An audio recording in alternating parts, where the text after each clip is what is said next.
during that month, I made the decision of not having like sexual relationships with her no more.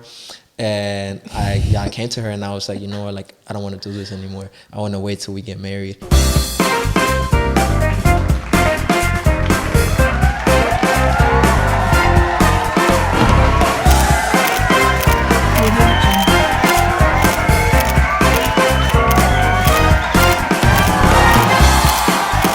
What is up, everyone? I'm your host, Alan Iced, and this is Noche de Pendejadas, your favorite talk show turned podcast, en donde yo traigo a tus influencers favoritos para chismear y posiblemente sacarles sus trapitos al sol.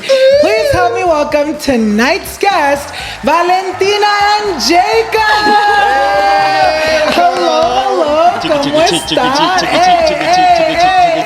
¿Cómo están? Welcome to LA. How has it been? I know you guys have been here for a couple days. ¿Cómo se la han estado pasando? Man, thank you so much, first of all, for having us and for flying us out in a private jet. Like, I didn't know you had it like that, but that's crazy. I'm like, it's all Spirit Airlines. Just kidding. No, but thank you guys so much for being here. Yo sé que se vinieron desde Texas. How was the flight? Since when have you guys been here? For like a week now, right? Yeah. And we were itching to come back because we were living in LA for like a year.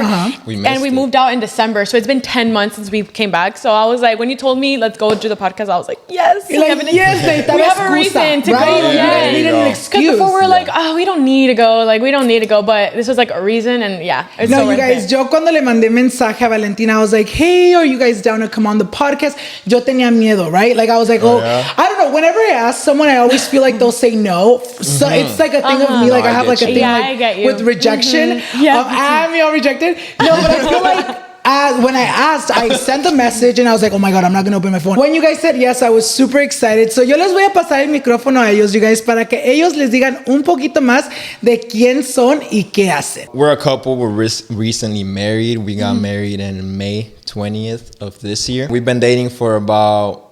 You're better with dates. 2 years? 2 years now. And man, it's been a roller coaster. It's been a really bumpy road. But right now we can say that we're in a healthy relationship. I feel like at the beginning, if we would have said that, it would have been lying. Yeah. But now I could say confidently that we're in a healthy relationship. And yeah, I feel like the highlight of it all though is being on this show.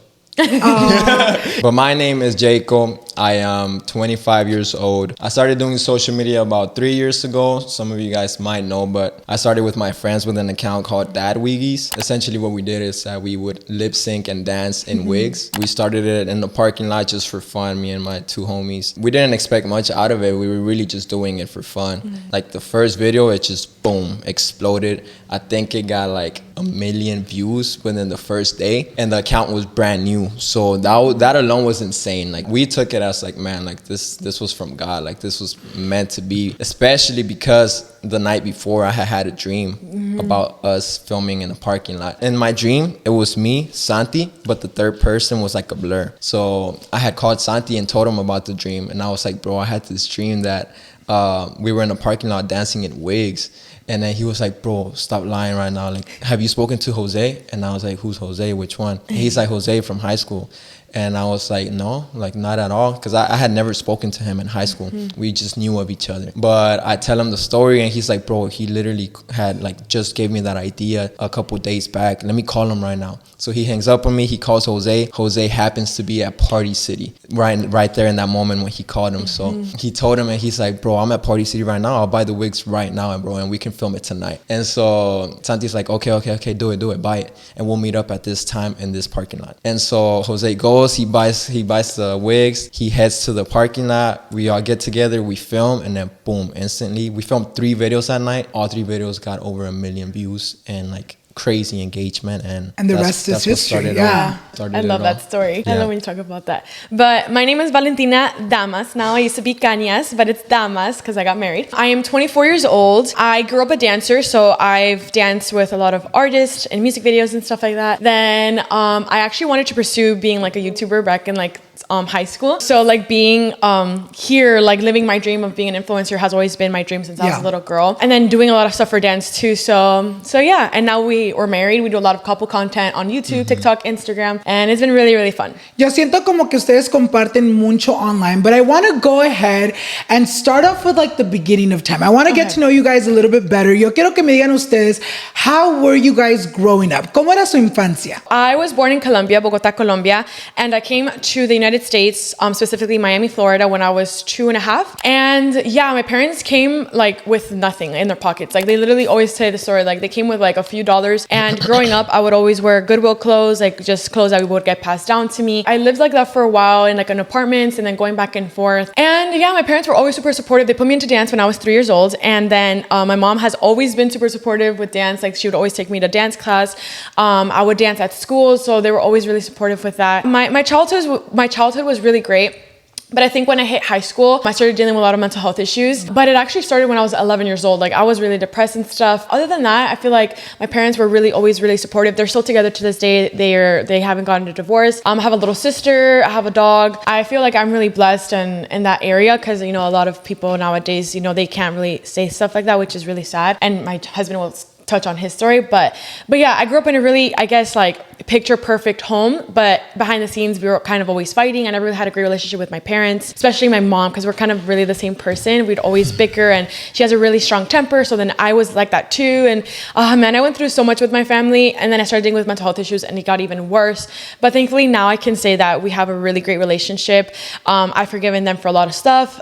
You know, we communicate more, like we love each other way more on another level. But yeah, that was really much my childhood. And yeah, how about you, baby? Yeah, so I guess I could say my childhood was a little bit rough, although I'm grateful for it. Like I feel like if I were to go back, I would keep it the same. Like I wouldn't ask God to change anything, because I'm really happy with the person that I am today and like what all of those things like led to. I was born in Honduras. I came to the US when I was 7 years old. I feel like my childhood in Honduras is very like vivid. Like I remember like being in Honduras and just playing like outside in a very safe environment. Just like literally we would be outside, just us, the kids, and like the parents wouldn't even be anywhere to be seen. It was like this really safe environment. I remember that coming to the US was a huge shift because we were like literally inside all the time. My parents obviously had a lot of fear of like, you know, like they're not used to the area or anything, so they didn't feel comfortable letting us out like that.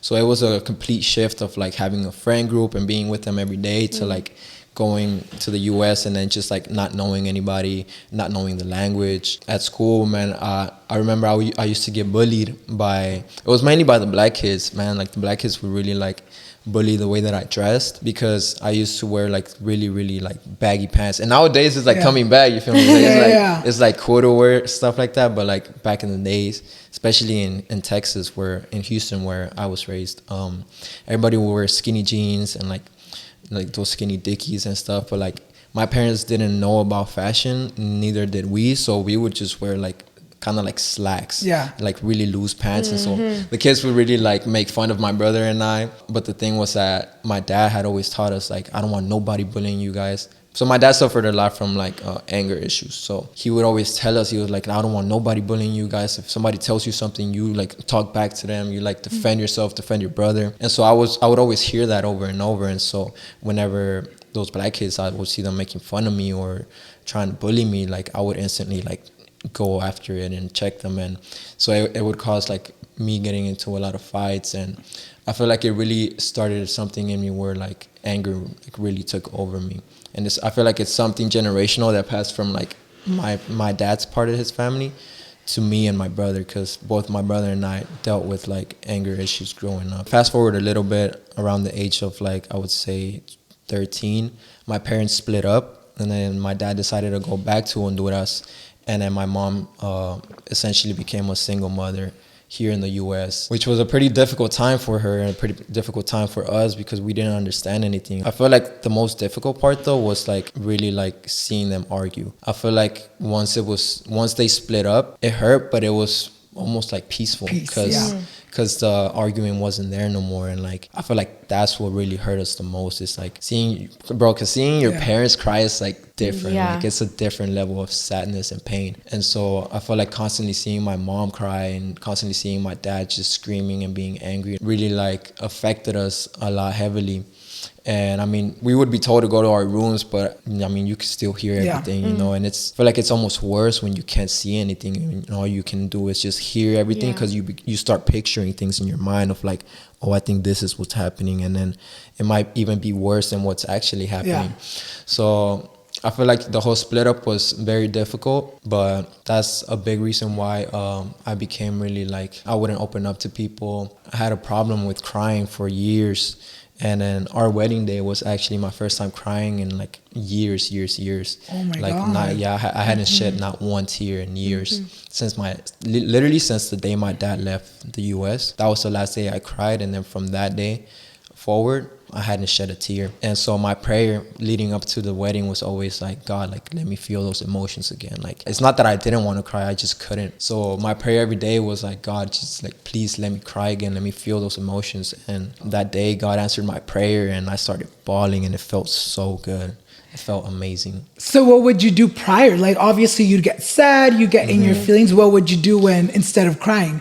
Literally like nothing. Like I felt the emotion inside of that you feel whenever you cry, but tears just wouldn't come out. Like I lost my grandfather, I lost my soccer coach, and I lost a very close uncle. All of those 3 times I felt like this like heavy like knot in my chest of like wanting to cry. And I wanted to so bad because I almost felt like, especially at my coach's funeral, I felt really guilty not like crying, because every single one of my friends was crying, everybody was crying, and like I was the only one like just with a straight face not being able to cry. And I felt jealous of the people that were crying, because I was like, man, like I want to be able to feel my emotions fully like that, but I just can't. I don't know. You almost felt not human. Did that ever happen to you, especially because like you see everyone crying and then there you are trying to cry but you couldn't? Yeah, and I felt like for a while it felt like I would always say like man, like people just need to like man up and like suck up their feelings. But I guess that was like my way of like masking it, like nah, like I actually want to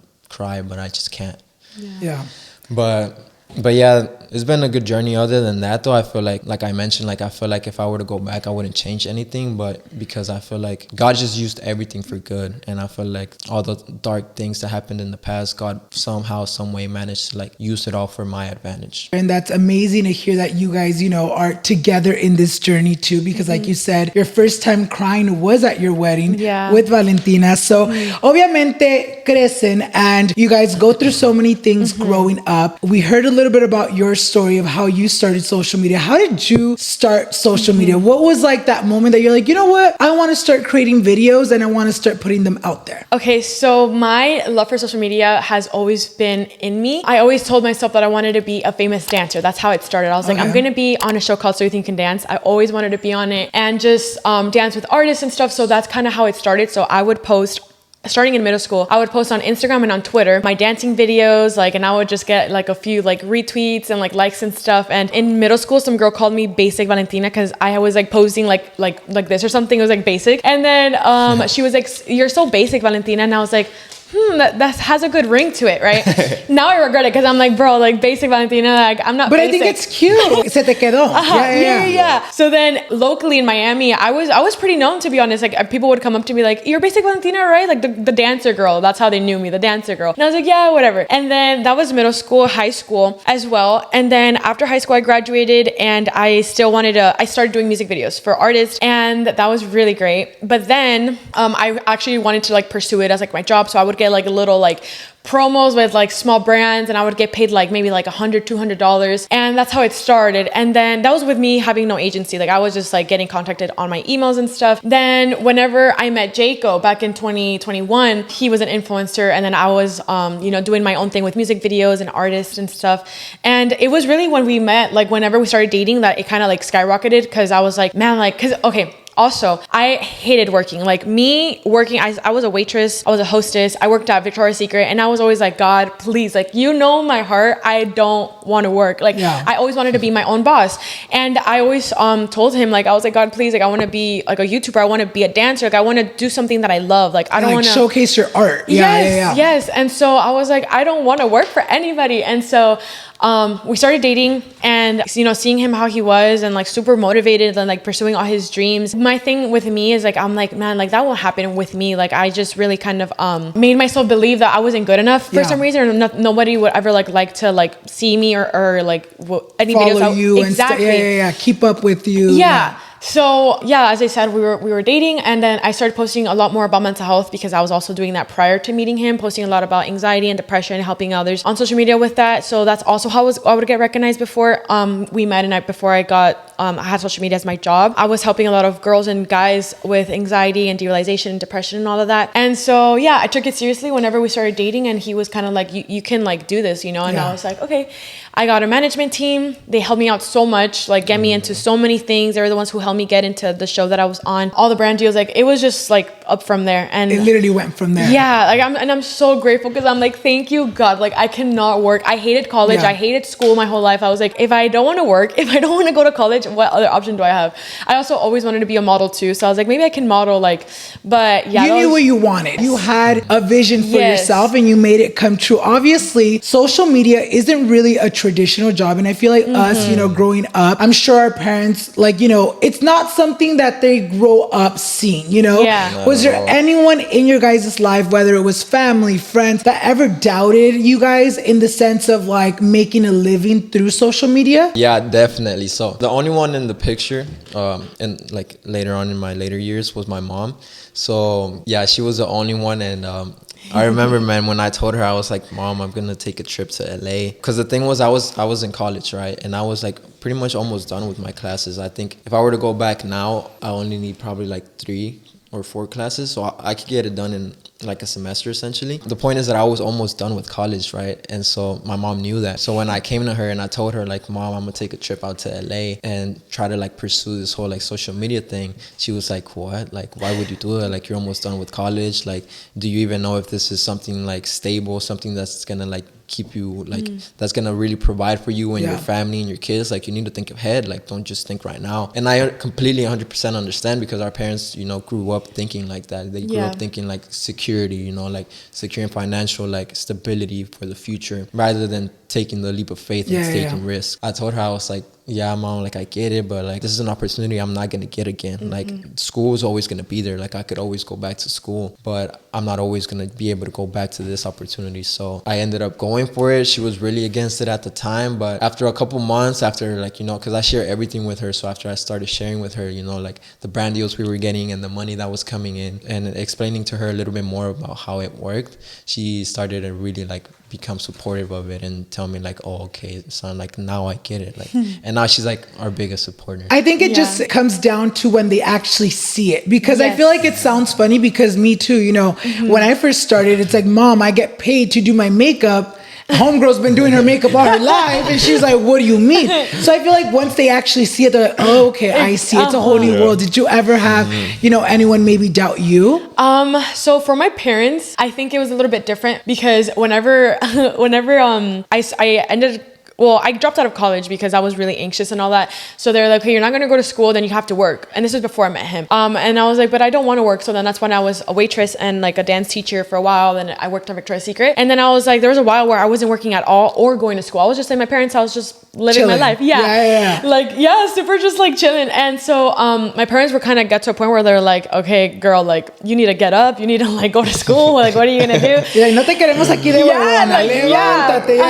And then literally during that time, I was getting already booked for like music videos with artists, and they were big artists, but low-key in the industry, like you don't really get paid good like as a dancer or model. So they're like, you're barely getting music videos because it's like there's not music videos every single day. Like it's not like stable income. So they were kind of, but I was always like, Mom and Dad, like I promise you, God has bigger plans for me, and I am not working. And so whenever I started pursuing it as a job and like actually doing all that, like getting paid a little bit more for dancing in music videos, or getting paid for like brand deals, and I would tell my parents, parents, like, I'm just like Jayco, like, I would always be super open to them because I'm like, guys, like, I'm making money, like, don't worry. So when I actually started pursuing it, they were super supportive. Like, they were like, I mean, it was a little different because he was like dancing in wigs. So I mean, imagine telling your mom like, voy a bailar con una It just peluca. sounds funny. Yeah. Like, ay, mijo, ¿qué están haciendo? Ya ni saben qué hacer uno, right? Like, it does sound, especially to like our, Hispanic parents. Oh my gosh. They're like, what do you mean you're gonna make money doing these videos? No, Exactly. I actually, like, we have a friend whose parents thought that we were like selling drugs because they're more traditional and they just don't get it. They were like kind of like how are they making money? Like, there's no videos, way, yeah. So he opened up to us and he told us that like his parents thought that we were like selling drugs on the low. You're like, they're just using that to cover up. Literally. Narcotraficantes. Oh my God, that's crazy. Maybe Colombian too. Right? Like, Literally, she's like, ay, la reina. La reina del sur type of shit. That's crazy. So obviamente, you guys start doing social media and there has to come a point where you both meet. How was that moment for you guys? Walk us through cómo se conocieron y cómo fue todo eso. Man, I feel like it really was just love at first sight. Like, to be honest, like, it wasn't in the setting that people think it was. It was actually at a brunch spot. So it was at this morning brunch spot in Miami. It was my first time in Miami visiting with my two guy friends, Santi and Jose.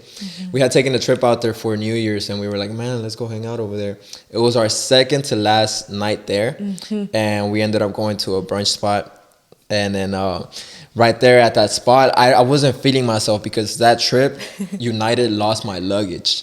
And so all the fits that I had planned out, gone. Like, I was literally going the whole trip just off borrowed clothes. So, like, I just wasn't feeling myself. So at the brunch spot, I was just sitting down the whole time, not really wanting to interact with anybody, just kind of just being there, just vibing by myself because I wasn't feeling myself. Yeah. But I kept seeing this cute little girl across the room eyeing me. And I was feeling her too, so I was eyeing her. And so we were just eyeing each other pretty much the whole morning. Eventually, she like started getting closer and closer to the dance floor. And I was like, okay, I see what you're trying to do, girl. And so I made my way to the dance floor and then I just like started dancing with her. And we started making small talk as we were dancing. And the rest is history. So did you ask for her number before you left? ¿O cómo fue eso? Yo quiero saber todo eso. I'm like, no, esa historia si yo la quiero saber la miro on YouTube. But I want to know, like, did you ask for her number?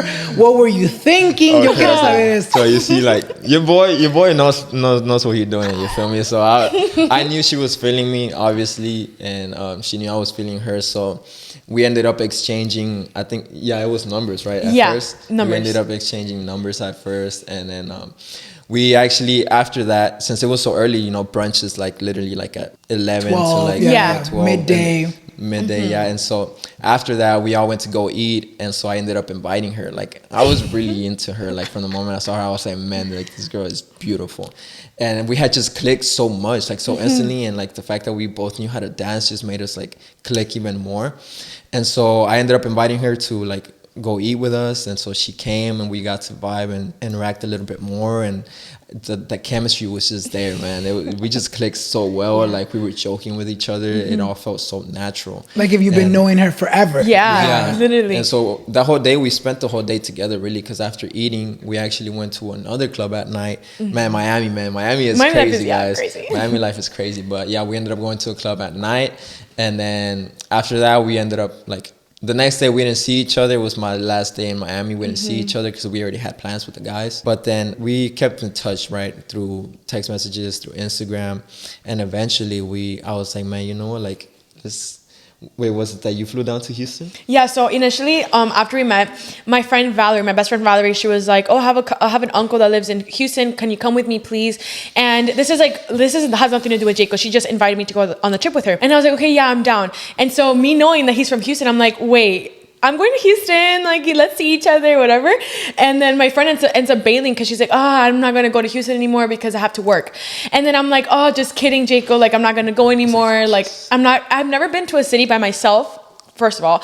And I've never done that for a boy. Like I've only had 2 other relationships before him, really long-term relationships. And other than that, like I was very to myself, like no doing anything like that. So it was really out of my comfort zone, but I really liked him. Like he was saying, like we just clicked, man. I was just like, there's something about this guy, like, you know? So he was just, when I told him that the plans got canceled to go to Houston, he was kind of like, you should still come though. Like come, like fly out. Like you're like, your homegirl's plans got canceled, not yours. Yeah. And so he was basically telling me like, it's okay. Like I'll take you wherever you want to go to Houston. Like you don't have to be alone. Like I'll stay with you, etc. So I was like, okay. But then at the same time, I was 21 at the time.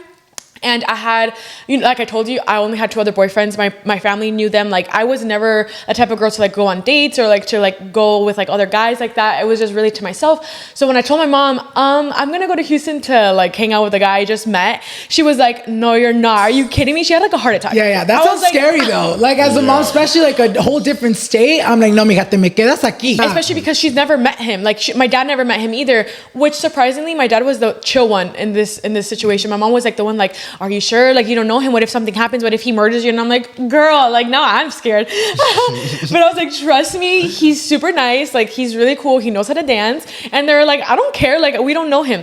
Eventually, I ended up convincing her because at the time I was 21. Like I was so young, but I was, you know, like I mean, I didn't have a job either, but I was just old enough to kind of make my own decisions.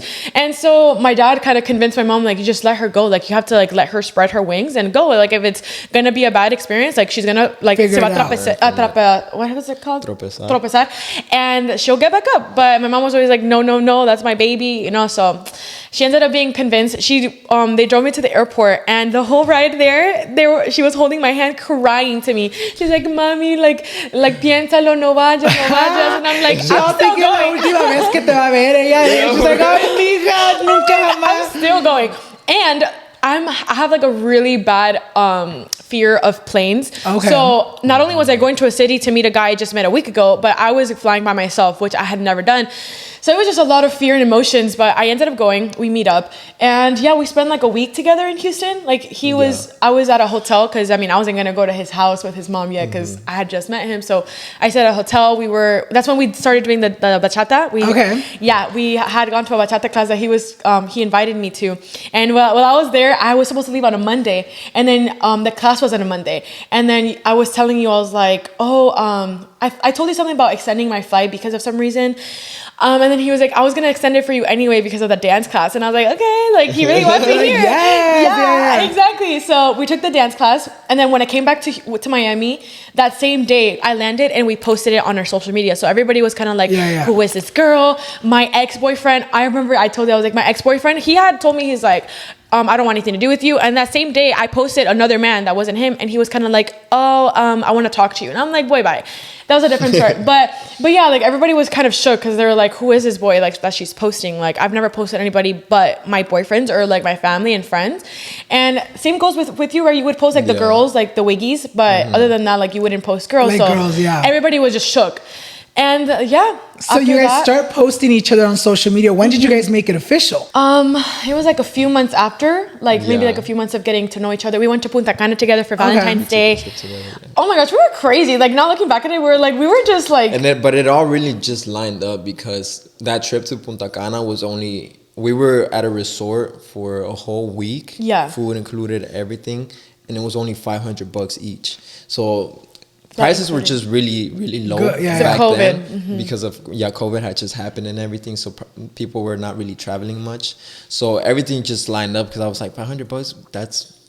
That's not much like for what I'm getting. So we ended up taking the trip together, and it was around Valentine's. Yeah. So it all worked out, and then during that time is when I posted her on my YouTube for the first time. Yeah, Meet My Valentine. It was titled Meet My Valentine. So you guys weren't even dating yet, like official? No, we were just getting to know each other. We really liked each other, but we were in the talking stage, really just getting to know each other, figuring out whether we were gonna actually date or not.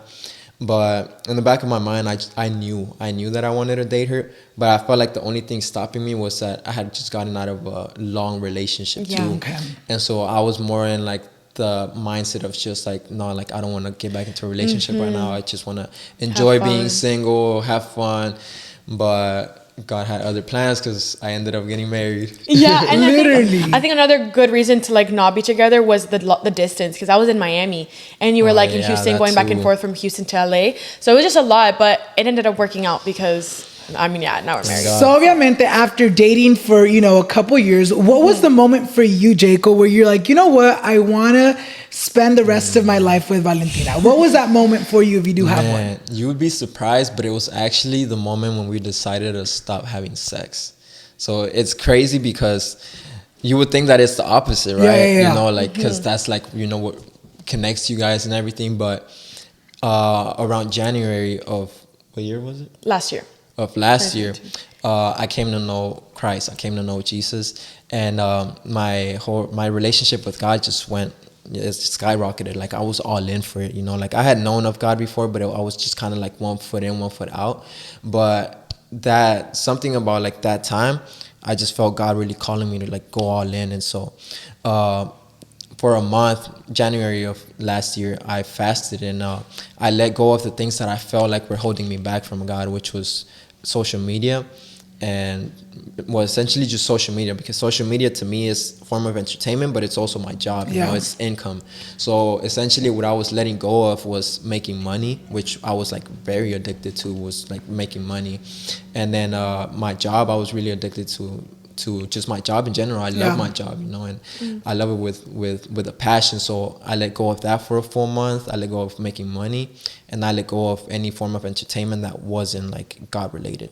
So that whole month I just fasted all of that, and that like is what like completely changed my mind. But during that month, I made the decision of not having like sexual relationships with her no more. And I came to her and I was like, like, I don't want to do this anymore. I want to wait till we get married. And she was so shocked, and she was actually so against it. And a lot of people are surprised to know that like it was actually me that like brought it up and was the one that wanted to do that, because normally it's like the girl that wants to do it. Yeah. But in this case, the roles were reversed, and so, but I felt like it wasn't until I let go of like, like the lustful desires that I had for her, that I really started to fall in love with her, like with her personality rather than like her physique and like her beauty, her outwards appearance. And I feel like that if I had to pinpoint it, it would be that when we made that decision to like stop having sexual relationships. Was that hard for both of you guys? Or how long did you guys go? Like a whole year almost? Yeah. I mean, we're not going to lie and say that the whole year was perfect and we didn't fall once.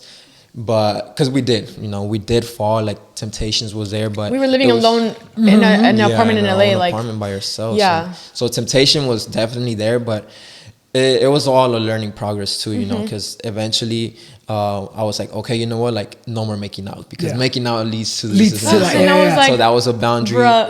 Yeah, that was like a boundary. BFFR. So hard. And then I would tell her too, like, okay, like no kissing in bed anymore, because it leads to like this and that. So like then that was another boundary, and it got to the point where I decided, I was like, okay, you know what, like no more kissing. So like the last 4 months before our marriage, we didn't kiss at all, not once. And what was your whole thought process? Obviously you have your man come to you, which as a girl, like you think, it never, like you said, it never come from a man. What was your whole like thought when he comes to you with this idea? Yeah, I was really mad. I was just mad and like confused, because I'm like, wait, like what do you mean you don't want to like do anything with me? Like I understood like the whole like being celibate, like with like no like sex, but kind of, because I was still kind of like, what are you talking about? But I got used to it. But when he started telling me like no making out, no kissing in bed at night, no cuddling, like with like no cuddling, like like me spooning you, like I was like, okay, you're doing too much now. And then 4 months before our wedding, he was kind of like, you know what, let's stop kissing. I literally told him, I was like, I'm not doing that. I was like, you're literally insane, I'm not doing that. But I kind of had a moment where I relaxed, and I was like, wait, like the fact that he's a man, because men just desire stuff like that. I mean, so do women, but I feel like men, desire that more.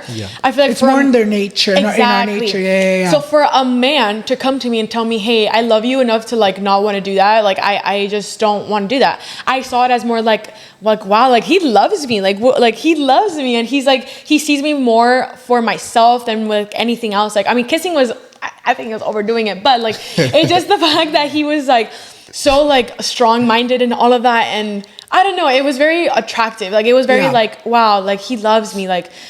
But it was crazy because that first day, I was like, okay, let's kiss one last time and we won't kiss again. And he was like, no, like, we have to start right now. I'm like, no, you didn't prepare me for this. At least ease me into it. At least, like, give me a deadline or something. He's like, today.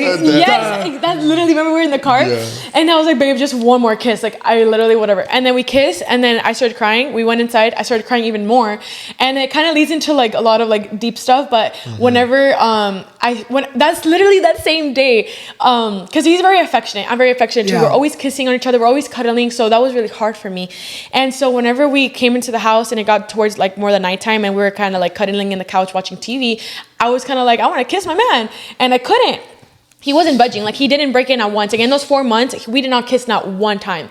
And so that first night was hard because I was telling him, I was like, man, like, I'm realizing that the way that I feel like I'm being loved is by being kissed, by having sex, by doing all of that stuff, because that's how, like, in my past, like, I was taught that that's how love was. Or treated. Yeah. Exactly. Yeah. Like, I have really bad, like, history in my past with, like, relationships in that way. So I feel like it was just trauma. Whenever he stopped kissing me, I'm like, wait, like, I don't feel loved by him anymore. Like, he doesn't, like, he's not, like, you know, it's just, I don't know. It was very like trauma. It was a lot of trauma. And I opened up to him and I'm like, man, like, I need to kiss you. Like, I want to hug you. Like, I want to like cuddle and like, you know, be intimate with you. And that was just ripped away from me, as you know, like out of nowhere. And so I was like, man, that was so hard. I was crying so much and it was really hard to navigate, but it got easier. And I started like, you know, counting down the days till we got married. And I was like, I'm going to get a kiss. Calendar, oh yeah. 5 more days to go. Literally. That's crazy. But I feel like you touched something that's super important because I feel like a lot of women nowadays or girls nowadays feel like the way men have to show love to them is by affection, you know, sex.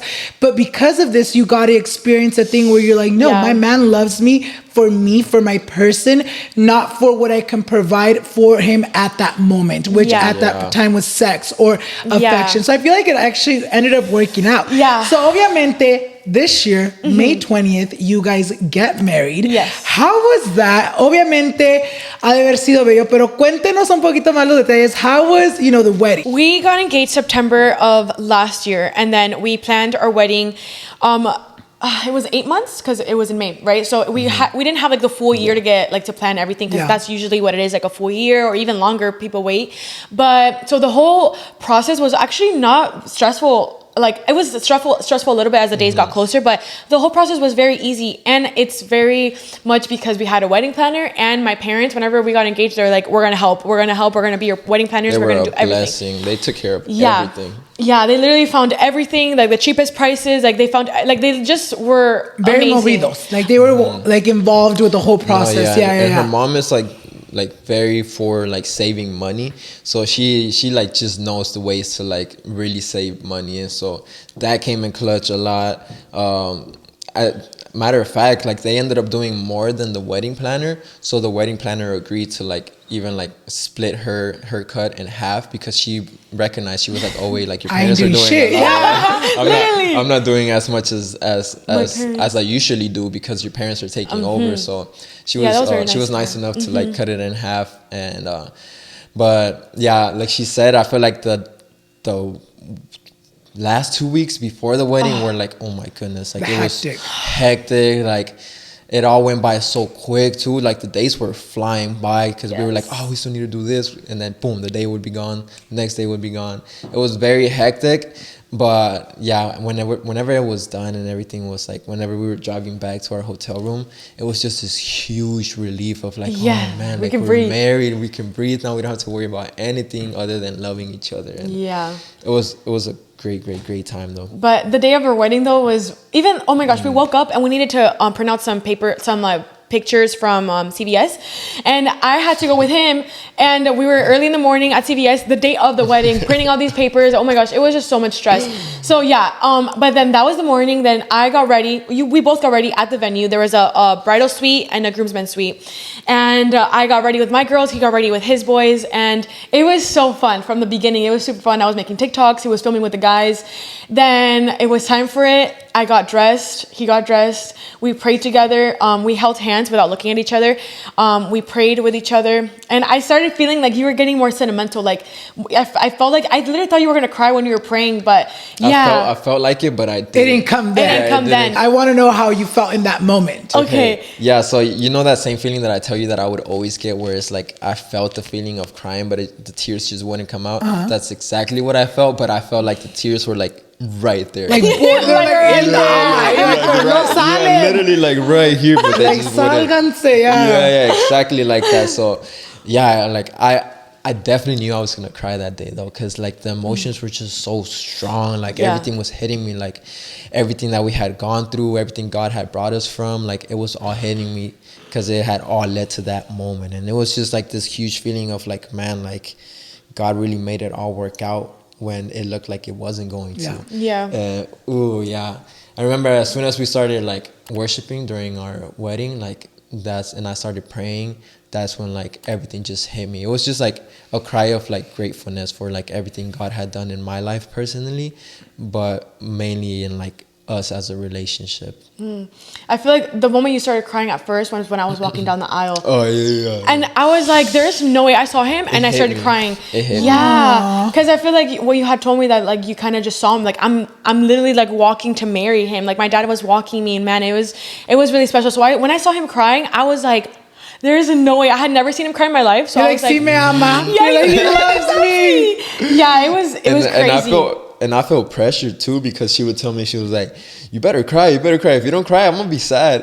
And then so I was like, I was really praying. I was like, God, like I genuinely do want to cry. Like I want to feel those emotions, especially at such an important day as my wedding. But I would always joke with her. I was telling her like, oh, I'm gonna cry, even if I had to put some chile on salsa Valentina on my finger and go like this. I'm gonna. He's cry. like, pero de que salen las lágrimas salen. Yeah, exactly. But thankfully I didn't have to do that. And yeah, the moment I saw her in her dress, oh my goodness, like everything just hit me. And it was like this feeling of like, man, like I'm marrying this woman that I don't deserve, but like God just chose to like put this amazing human being in my life. How did you feel as soon as you see him cry? Obviously, you guys tell us that he had gone years without crying, and then there's this moment.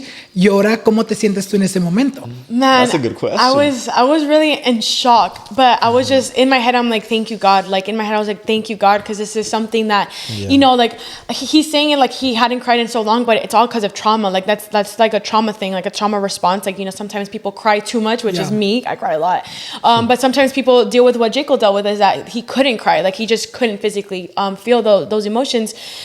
So it was very like a thank you God moment, because he had been praying for it for years. Nothing had happened. And it was just like, man, like I see him healing. Like I felt like he was just healing in front of my eyes. And I felt like his like inner child was just kind of like so happy in the healing. And I was so happy. Yeah, it was a really perfect.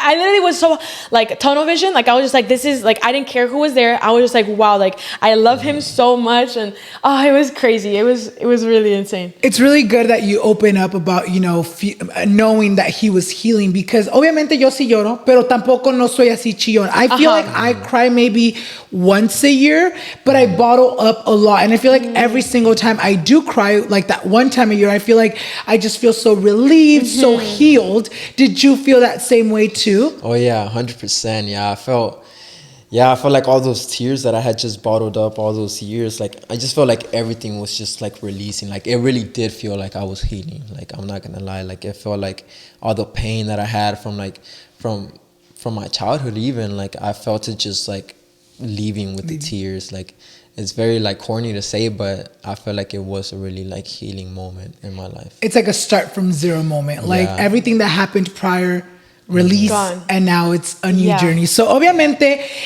se la pasaron de maravilla. You guys had an amazing wedding, but we know that in big parties like a wedding, there's always something bound to go wrong. Was there anything at your wedding that you guys were so stressed out maybe the day of, but now looking back, y'all are like, you know what? No sé por qué nos estresamos si ya estamos bien. What was that moment for you guys? Well, we have like a list. No, yeah. The ceremony itself was beautiful. Literally, it was perfect. Nothing went wrong. But we get to the reception, and man, you want to take this man, over? our reception was a mess. Not gonna lie. Thankfully, we had people, very close people to us, right there that like, you know, like So it's not like we had anybody to impress. Like, you know, it's kind of Yeah. like when you throw a gathering with your family, it's like, oh, like whatever happens. Like, we're all family at the end of the day. It felt very much like that. But we just had this idea of like how we wanted everything to go, and it just didn't work out, regardless of how much we planned it and everything. Like, it just didn't work out. So, but like she mentioned, the ceremony was perfect. So I felt like just the ceremony, that happening and me crying was already like, okay, like that's it, like that's all I really needed. Like and favorite like, moment the of reception, the wedding. the reception was a bonus, but it really did like still like affect us a little bit that it didn't go as planned. So what happened is that for our you know how people do these like entrances to like the reception, right? Like they'll come out with like La gran entrada. yeah, they'll come out like dancing, being Like all the hyped. bridesmaids, the groomsmen, and us. Yeah, so we had planned this like whole thing where like, you know, right, like the people would like come out like in pairs, like really like hyping up the crowd and everything. But what went wrong was that there was miscommunication between the DJ and the wedding planner. And so one of the wedding planner had told one of her workers to like unplug one of the cables because it was kind of like in the way. Yeah. But little did she know that cable was like the main cable to like the speakers. So yeah, and the DJ didn't realize that somebody had disconnected it. So this whole time he's like trying to figure out like why the speakers aren't working, why the mics aren't working, and he's going through all his equipment, not realizing that like this whole time it was that cable that was all the way across the room. Yeah. And so it wasn't really like there was like nobody to blame. It was just kind of like, you know, Like shit happens, yeah. But it Exactly. stresses you guys out because you guys have this 100%. idea. Yeah. Yeah, because whenever our ceremony ended, there was like the in-between part, like the cocktail hour. Yeah. And so our guests were waiting for us for like, what, like 2 hours, babe? It was like, cause they hadn't had that issue resolved, and we were taking pictures with our families and everything. And you missed this part, but during like the cocktail hour, we had like a red carpet, right? Cause like we're influencers and stuff, so we want to make it all cute for our guests. So instead of having like a guest book, we had like a little like ¿cómo se dice? Like the background, the Like a backdrop. stampede, like Yeah, we had a backdrop that said Valentina and Jayco's wedding with like a red carpet. And so the idea that we had was for a videographer to film everybody kind of saying like, Valentina and Jayco, we're so happy you got married. Like just kind of like wishes. Like little messages. Yes. Yeah. But the videographer, I guess, forgot, and he only got like 3 people in total. And like that was so heartbreaking because I'm like, we didn't even get like a guest book. So that was already kind of like the start of it being kind of like. I had to tell him too because I had seen him outside, and I was like, yo, bro, what about the red carpet? You're like, bro, give me the camera, I'll do myself. Yeah. And he was like, oh shoot, and he just like ran inside. But yeah, that was already in the back of my mind, like, damn, bro, like he had to be there the whole time. What happened? And people were starving because like we were waiting for 2 hours, and then we had to wait even longer whenever we were trying to go out and the speaker wasn't working. Then the DJ played like the wrong songs for some people who were going out. It was just a lot of stress. And then the lights were all on, so imagine it was so awkward. People would walk out with no music, then the music came on and everybody was just like, woo, it's all a silent party. Yeah, man, it was like a and then the speakers were like, they weren't loud enough. Oh, no. And that was one big thing that we were like very like pushing for. We were like, bro, like we need to make sure the speakers are loud because, you know, it's a party, like sound needs to be good. And we were assured that the sound was going to be amazing, that, you know, it was going to be literally like booming, and it just wasn't. Like it was not nowhere near as loud as we wanted it to be. Yeah, the Ya me venue was imagino el huge. estrés, especially because for a party, music and the food, I feel like, are the most important things. So when you have something going wrong, yo me hubiera paniqueado también, amiga. So obviamente se casan a la edad 23 y 24, que para mucha gente, that's a very young age to get married at. There was a lot of people that said that once you guys got married. How do you guys feel about that? What do you guys have to say to the people that think that way? My thing in life was always like, I want to be married by 25. I want to have kids by 27. Like I always had like this plan, right? But then when you get to those ages, you're kind of like, maybe I don't want to be a mom so young. Like, you know, you kind of like, that's a big responsibility. Like you really think about life and like how life isn't just like la la la, you know, it's actually a responsibility. So I feel like whenever I met him and we got closer and we kind of like talking about marriage in LA in our apartment, we were like a year a year and like a half in, that's when he proposed. A year and a half in, he proposed to me, and I didn't feel too young. Like I was just like I love this person. We both know for a fact that we want to be together forever. Like we want to marry each other. I've had like past relationships that I've learned from. He's had his history too with past relationships. Like we've been through stuff in life. Although we're young, like we've been through stuff, and it was just like, why not? Like why wait? You know, you guys like felt ready. Yeah, it felt really ready, and so there was nothing holding us back. Like we were already independent. We had our own jobs, like we had our own place, so we're kind of like, let's just do it. I feel this like this whole thing that like people say, you know, like when you'll know when it's time, like it. When you know, you know. When you know, you know. Yeah. When you know, you know, and it really was just that. Like it was like we were like, man, like why are we gonna wait? Like we already know we want to marry each other. Like why do we have to wait to be a certain age to do it? You know, like right now. In this moment, we know that we want to be together for life, for eternity. Because the thing is that, like, divorce for us isn't an option. Yeah. That's, like, something that my parents went through. And so it's a generational curse that I'm very, like, passionate about breaking. So going into it, it's not like I just, like, oh, like, I'm excited, I'm in love, let me jump into it. No, like, it was something that I, like, had a lot of thought about, a lot of prayer. Because, like, going into it, I knew, I was like, no, like this is for life. Like I am not doing what my parents did to me. I'm not doing that to my children.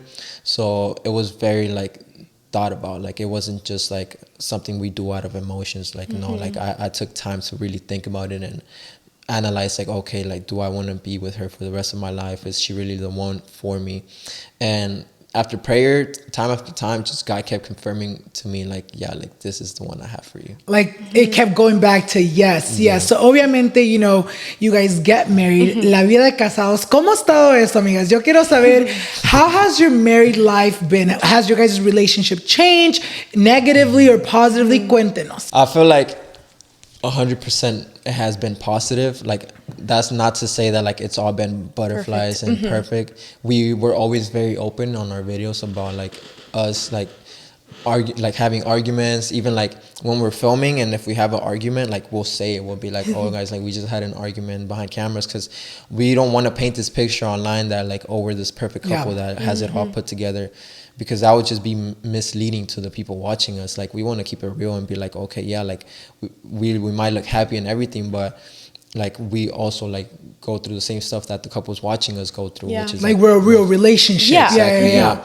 But I would say that it's been 100% positive, because even like the arguments, like they're just used for like our advantage. Like they just it's not in vain. Like it helps us to like understand each other better. It helps me understand like, okay, this is a boundary that she has that I need to respect in the future, and then she'll learn like, okay, like I can't be doing this to him because it pushes something in him that, you know, like it's a boundary for him, whether it's because of past trauma or that's just the way he is. Like slowly we're starting to like learn each other more. So the arguments just become less and less and less, and they won't be as like harsh as they used to be in the beginning. Or they'll be used more as a learning lesson to continue the growth of the relationship. You know, I hear you guys talk about boundaries, and I feel like in a lot of relationships, I feel like that's where it goes wrong. Where, you know, you feel like you have your person, you're in a relationship, and you kind of, you know, don't put boundaries. How important are boundaries for you guys in your guys' relationship? I feel like they're very important, because like he said, he for as an example,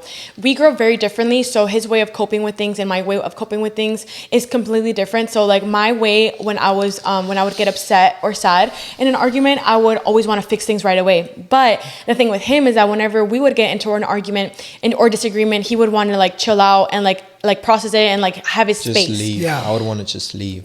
So that was like a really like hard combination to like navigate in the beginning. Like in the beginning, how when we got introduced, it was very like we were talking about how we were toxic. Like it was not a pretty relationship. Like we were happy, we loved each other. We really were happy, but behind closed doors, like it was just very toxic, because you know you bring two unhealed people with a lot of traumas and you push them together. It's kind of like, and two completely different people too. Like we're very alike, but he has his own things that I was like, what the heck? And I have my own things that he was kind of like, girl, what are you doing? So it was just very hard to navigate, but we got the like the pace of it, and we started opening up a lot more to each other. Like even if it's the littlest things, like we'll be like, oh, like babe, today this happened, like today this happened, whatever. And that kind of made us trust each other more and kind of helped us out in arguments, because like he was saying, in arguments now, like we'll argue, but it will get over really quickly. Like we won't like hold grudges. Like there's no need for him to like walk away and like get to that extent. Because before it would get to that extent that he would want to leave, and now would just cry my eyes out. Like it was very bad. But now we just kind of be like, oh, you're being annoying. Like I love you. Yeah, like, and I feel like now since we're married, like, man, we're at an advantage. I feel like for me especially, because like I mentioned, like during arguments or even when things would just get tough in life, my immediate response was just to leave. Like, oh, like I don't need this. Like, let me get out. And I feel like that was like, it came from like definitely from like my childhood and like the way that I saw like my parents do that. I guess subconsciously I would always think like, oh, okay, like if things doesn't work out, just leave, you know. Yeah. But now that we're married, I see it as like, man, like no, like I'm stuck with her for the rest of my life, you know. Like we are together for good. Like we need to really like find a way to like fix everything rather than just like give up. Because I feel like at least for me, when I was dating, I always had it in the back of my mind, like, okay, like if this doesn't work out, whatever, like I'm out. But now that we're married, it's like we really like take the time and the like, what's it called, like effort. Yeah, we put in the effort to like make it really work. make it work. Yeah. Because the thing with Jayco is that before when we were dating, like there was times where we would argue, and like I never gave him a reason to like walk away like that, right? But it's like he said, like it's just trauma. Like you just, whenever it's something like if it doesn't go right, it's just easier. Exactly. So he would just walk away. So I'm always like, bro, like well, like just stay. Like there's no reason to leave. So like how he's saying now, like it's just much easier now that we're married, and like there's a deeper connection and a deeper like love. Exactly, and there's no reason to walk away. Like now we laugh about it. We're like we're so dumb back then, so dumb. And I feel like that's a part of growing. You know, every 1,000%. Relationship goes through like their bad times. Just it depends a lot if a lot of those relationships use those bad times to grow, or like for a lot of examples, a lot of people use those bad times and ahí queda esa relación. So obviamente yo quiero platicar un poquito contigo, Valentina. I've been following you online for so long, and I love how vocal you've been about, you know, your derealization story and your experience. Pero yo quiero que nos platiques un poquito más. A lo mejor que empezar, para la gente que a lo mejor no sabe qué es eso, do you mind explaining that a little bit more and how, you know, your experience was with derealization? I started dealing with derealization at the age of 17 in 2017, so my senior year. Okay. Just to give you a little backstory on how it happened, I took an edible, and it was a weed edible, and I was at school. It was 420. I had just been in my first relationship, and me and that guy, we were broken up at the time, so I was in my like crazy stage. Like I was hanging out with like the wrong crowd. I was drinking and smoking a lot, and that was not like my character. Like I was just really doing it for like, because I was hanging out with those people. Like to fit in. Yeah, to fit in. Exactly. But it got to the point where like I kind of like liked it. Like I really liked it. And so I started hanging out with a lot of people that would like, you know, just go to parties and drink and smoke. Like it was intense, especially as like a little 17-year-old. Yeah. Like, so that day came along, and I was really heartbroken. And then a person had an edible, and they were like, oh, like you want one for free, because we were close. And basically that led me into getting it from them, and I took it, and they even told me, they were like, okay, if you want more, like let me know, because it probably won't like affect you much because your tolerance is high now. And so I was like, okay. And I had taken a brownie edible back then. Like it was so bad. I had started doing all that when I was like, I don't know, 14. Okay. So yeah, it was because of my dance friends, but that's another story. I had like a lot of older friends. But so that day I took the edible, and then I was like, okay, I'm gonna trust you because you're telling me it's not gonna be too much. I didn't know how much it had in it. Yeah. Like it was a little Jolly Rancher. So I took all of it, and whatever, I was going about my day, and I was like, whatever, I was feeling good. It didn't hit me yet. And then I was in the courtyard in school, and I started feeling high. Like I was like, okay, like I feel chill, like I feel like good, or whatever, like F my boyfriend, like whatever, like I'm single and like doing all this stupid stuff. And then I go to dance class, and it hit me like a truck. When I'm telling you, I was sitting down watching like everybody dance. I literally went like this, and then I was like, whoa, like my eyes were like this, bro. And I couldn't see they were bloodshot red. Mind you, I'm in school. My dance teacher's right there. The securities like are always walking around. Like I like at that moment, I'm like, dude, what did I just do? My heart started beating so fast out of my chest. I had never dealt with anxiety before that. And that was the first time I ever felt anxiety, but I just thought I was dying. I was like, this edible is laced, like somebody put something in it. And I convinced myself that it was laced. And I don't know if it was to this day, but I was just having a really bad trip. And people in my dance class knew the person that gave me the edible, and they thought that I would be comfortable to be around that person. But whenever I took it, I felt like they did it on purpose. For some reason, like I just was telling myself like they did it on purpose, like they gave me a laced edible and whatever. So them not knowing how I felt, scared and panicking in the moment, they called them. And the person came to get me from the dance class. They took me to get water, and I remember it being like very like, you know how movies have like different scenes, how you blink and it's kind of like another completely different scene. So that's how I felt. It was like I was in the dance room 1 second, and then I was in like the hallway drinking water. Like I don't remember the in between. I was in the hallway drinking water, and then I blink again, and I was in the cafeteria. Like I just don't remember the in betweens much. Like you were just like, how the fuck did I get here? I was high. Like I was like and I never understood like that. I never knew that it could get to that point, because you know when you're high, like you don't really think that you can be like you don't really have control of your body. But I really didn't know what I was doing.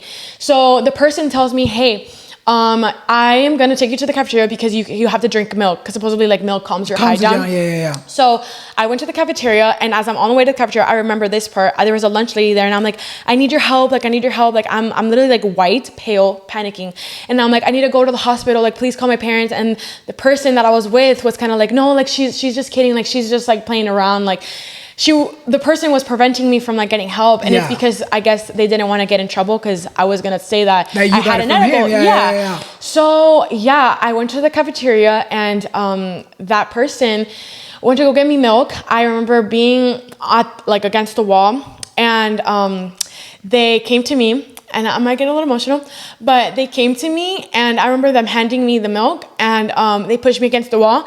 And I just remember like blinking and opening my eyes, and them like just being all over me, like making out with me. And I remember like regaining consciousness and like realizing what was going on. I pushed them off of me, and I told them, I'm like, please don't do that. Like, what are you doing? Like, I don't feel safe. Like, please get off of me. And they kind of like kept touching me and telling me like, oh, I thought this is what you wanted, because you were giving me mixed signals. And I'm like, what do you mean? Like I started panicking even more. And that was even more traumatizing, I think, for me, which made that high even worse and more traumatizing. So after that, I started to get away from that person because I was really scared. So I called my best friend, and she helped me to like stay away from that person because I was freaking out. Whatever that day ends, I go home, and the high comes down, and I'm feeling like, okay. Then a week later, I smoke with my friends in a hot box in a car, and I get super high again. I start tripping out bad again. I fainted like 7 times. Like I don't know what happened. I just didn't have tolerance for weed anymore, I guess. But I fainted like 10 times. Nobody there helped me. Like I was there left alone. Like I remember the girl that I was sleeping over the house of, her little sister was like 8 years old or 9. And she was the one who took care of me. Like I was literally panicking, like sobbing, crying, like what was happening to me. Like I was scared that something was going to happen. Like somebody was going to take advantage of me like that day at school. So I was just scared, and nobody helped me. Like everybody was my friend, but nobody was helping me. And I went back home, and I woke up still feeling high. So that's when it started. And I was like, man, like maybe I'm just like, I don't know. I was just like, maybe it takes time to wear off, because I got super high. I wake up the next day after that, and I'm still high. A week passes by, I still feel high, and I'm like, okay. And you hadn't smoked that week? No, like I had stopped. Oh shit. Yeah, because I was so traumatized. I was like, I need to stop smoking for a while. So I went a week, a month, a few months, and bro, I still felt high. Like I would literally go up to people and be like, dude, I still feel high from this day. And they're like, you're crazy. Like you're so funny. Like you're whatever. tripping. Yeah. And then they would be like, oh, I wish I would feel high like that. Like, and I'm like, it's not fun. Like, it's not like a fun high. It was very much like scary. Like you feel like you're dreaming, but like you can't really like, it's just very scary. So basically what derealization is, it's just you feeling like life isn't real. Like you're very living in like a 2D dimension world. Like, you know, those VCR things. This is why I like to give an example. And you kind of see yourself like that moving around, like, but you're not really in that reality. Like it's fake. That's what it feels like. It feels like there's like a glass door between me and you. And I'm just like dreaming and like talking, and I can say whatever I want to say because it's a dream, you know? And so yeah, that's really much what it is. And I also dealt with that plus depersonalization, which makes you feel like you're not real. So there was times where I would look in the mirror and be like, who is that person? Like I wasn't recognizing myself. Like it was a really like out of body experience and very like trippy and like weird. And yeah, that started in 2017 and it happened for 2.5 years straight. Like I felt like I was dreaming all the time. I would wake up from my sleep and have to sit on the edge of my bed and tell myself like, you're not dreaming, like this is real life. And as much as I tried to convince myself, like nothing was clicking. So did my own research beforehand, before going to therapy and getting diagnosed. And I found out about derealization. And I found out that you can get like a weed-induced derealization. So that's basically what I self-diagnosed myself with because I'm like, this is the only thing that makes sense. Like there's no way I'm high like 5 months later. Like I'm going through something in my brain. So basically it's just like a chemical imbalance in your brain. So whenever you feel a lot of panic or anxiety, what your brain does as like a coping mechanism, it just kind of protects your brain. It makes it feel like very like a brain fog, like kind of push down like all the trauma under the rug and kind of be like you're like in La La Land, like la la la. But it's scary, bro, because there was times where I was with my ex-boyfriend in an Uber, and I opened the car in an Uber because I swore that the guy was gonna kill me because I got like really bad vibes. I opened the car and I left like while it was driving because it literally makes you feel unstoppable. Like that mental health issue, it makes you feel like you're in a dream. So in my head, I'm like, I feel like I need to get away from this person. So I opened the car and left. There was another time in my college where I wanted to jump off the 5th building because I convinced myself that I was unstoppable, that I was dreaming, that this wasn't real. And thank God it kind of like snapped and somebody behind me was like walking away. So I was like, okay, wait, this is real life. Like I shouldn't be doing this. Yeah. And then, that happened for 2.5 years straight. I finally got help. I finally got diagnosed with like PTSD, derealization, depersonalization, anxiety, panic disorder, depression, and suicidal like ideation, or how do you say it? I think that's what it's called, but suicidal thoughts. And yeah, that was really, really hard for me. But thankfully now I can be an advocate for it. I don't deal with as harsh as I did before. I still deal with a little bit of anxiety, and I still kind of dissociate here and there, but it goes away from me now. Like it doesn't just stay like how it used to. Yeah. And it's not something that I'm like, oh, like I sometimes get scared of it, but sometimes I don't, because I'm like, I already dealt with it for 6 years. Like I know I'm better. I'm in a better place now, So yeah, I just started like working out more. I started dancing more. I started doing things more. And the more I did stuff like that and stopped thinking about what I had gone through, my brain kind of like balanced itself out. And yeah, now I just deal with just a lot of anxiety, but definitely I'm not how I was before, because before it was really bad. It was really bad to the point where I wanted to take my own life. And my mom called the police on me because she thought that I was going to do it like right in front of her. And so she called the police on me. I got handcuffed. I got taken to the psych ward and I spent that day there.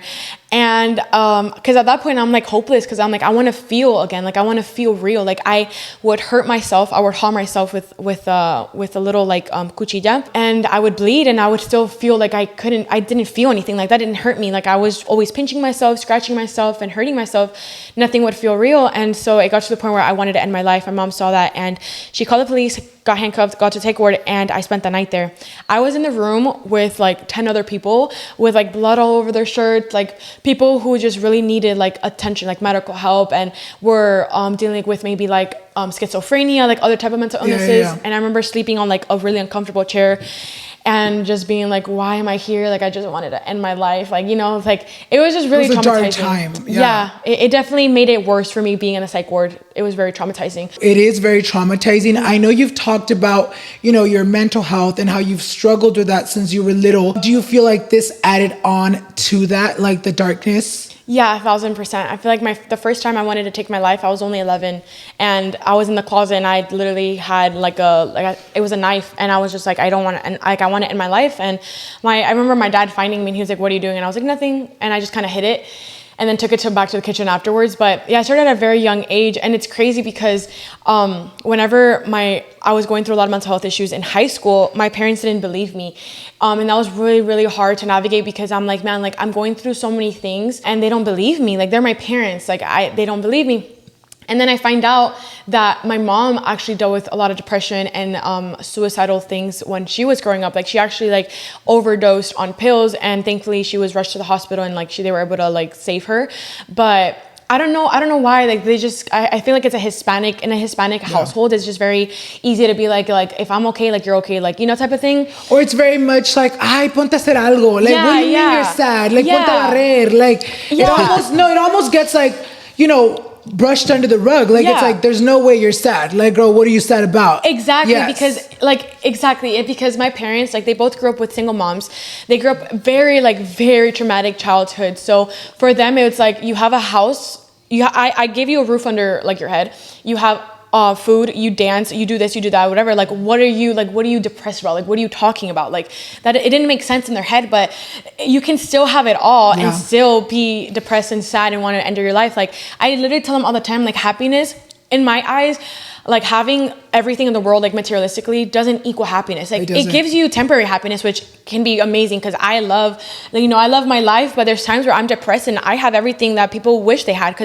And that's another thing that I would put on social media, like, that I would open up about, like, my depression. They're like, what are you depressed about? Like, you have everything I wish I had. Like, what do you mean? Like, you stop feeling ungrateful. And it's not even about being ungrateful. It's just the fact that I'm literally, like, mentally ill. Like, anything you give me in this world, like, will not satisfy me. So, like, I'm still going to be sad and depressed and I want to end my life, you know, nothing that doesn't satisfy you. So yeah, that was really hard to navigate with Hispanic parents, because they're always like, if I'm okay, like, why can't you be okay? And you have better than I did, you know? And I feel like, especially on social media, like you said, people tend to have this idea like, oh, they got followers, they got money, they got it good, you know, but a lot of the time, all that comes secondary when you do have it, you know, like, it's good to have that income, it's good, but I feel like our problems, I feel like the more money, especially I've been doing social media almost 10 years. Wow. And for me, I feel like the more I have, the more problems come with it. You know, like, the more I have, the more you feel like people depend more on you. And I feel like for me, like, it takes a big mental toll.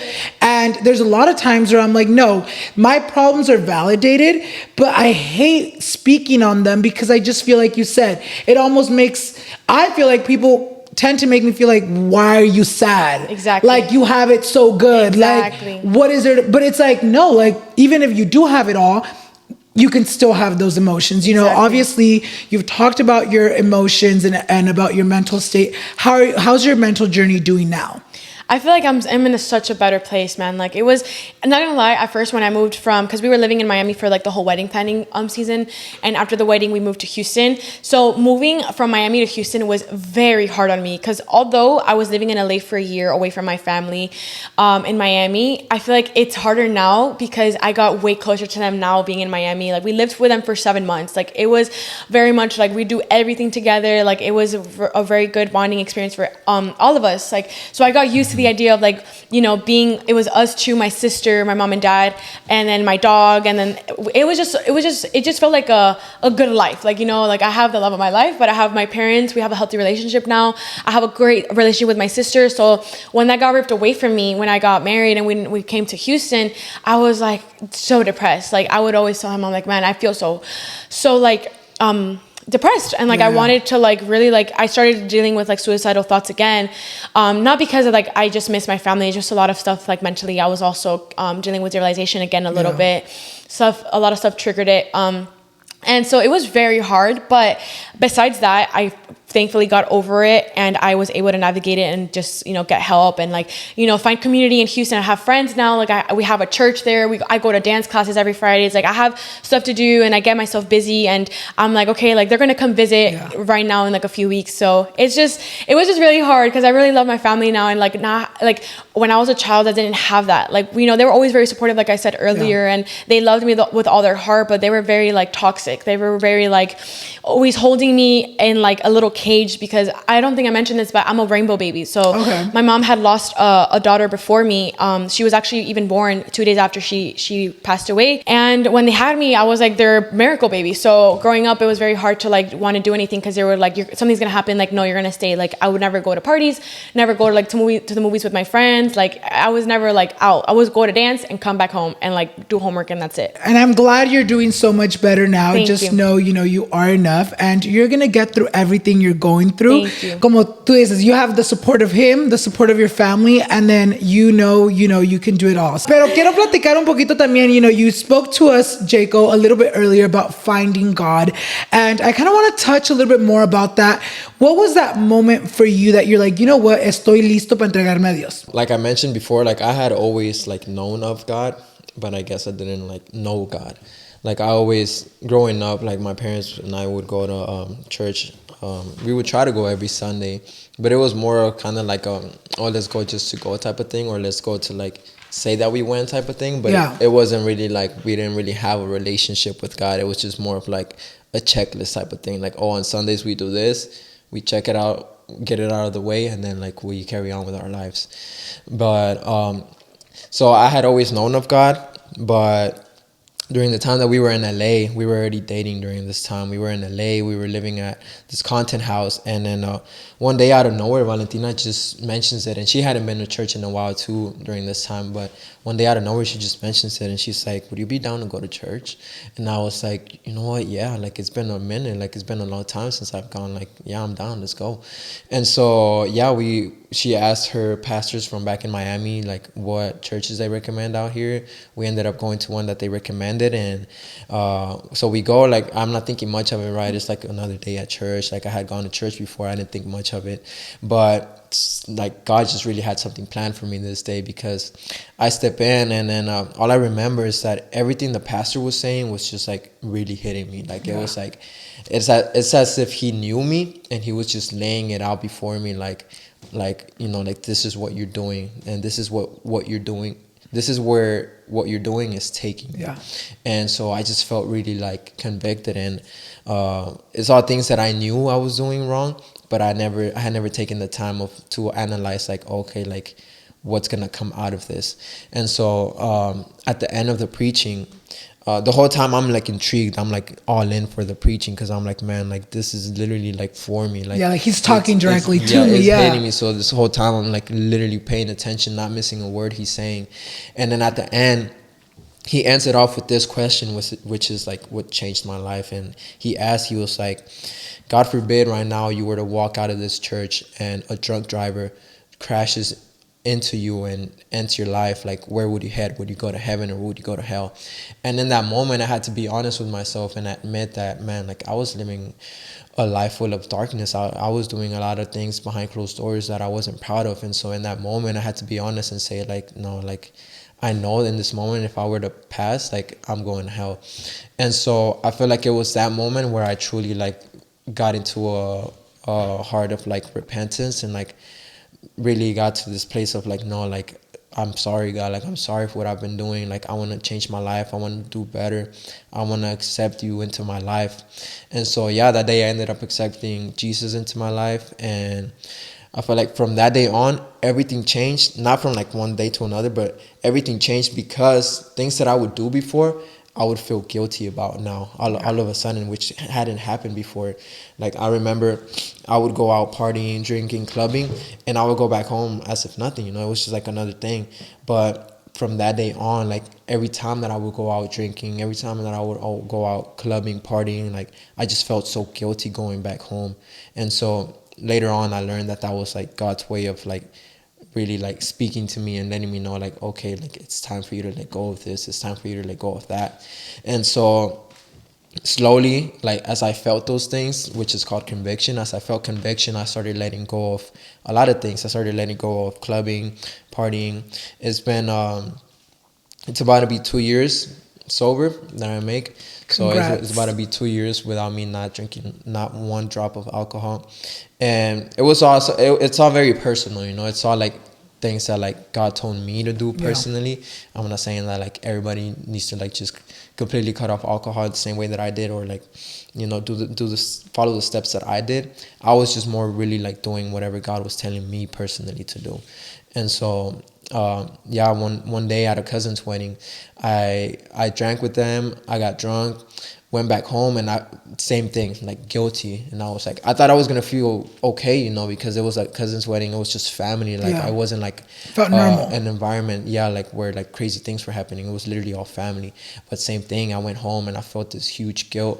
And I wake up, and then boom, like the guilt is still there. And so that day I decided, I was like, God, like I promise you from this day forward, I'm not going to drink not one drop of alcohol for the rest of my life.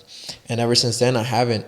And it's all been through the strength of God, because I wouldn't have been able to do it on my own, to be honest. But yeah, I feel like what really changed my life was that day at church. And I don't know how to explain it. I don't know what it was, because I had, like I mentioned, like I had gone to church before. I had tried getting closer to God, but it was just something about that day. I don't know what it was. Maybe that was just the day God had for me. Also, I forgot to mention, but like a big reason why I cut alcohol completely out of my life, and that's why I told you that it was like more personal, was because alcohol has been a thing that has been like in my family, especially my dad's side of the family, like for generations. And it's something that I've seen firsthand really deteriorate really like hinder their just like all like sides of our families. And so that was something that God really told me, like, no, like you see what it has done for your family, like you need to make sure you cut that off and stop like dabbling in with it and playing around with it.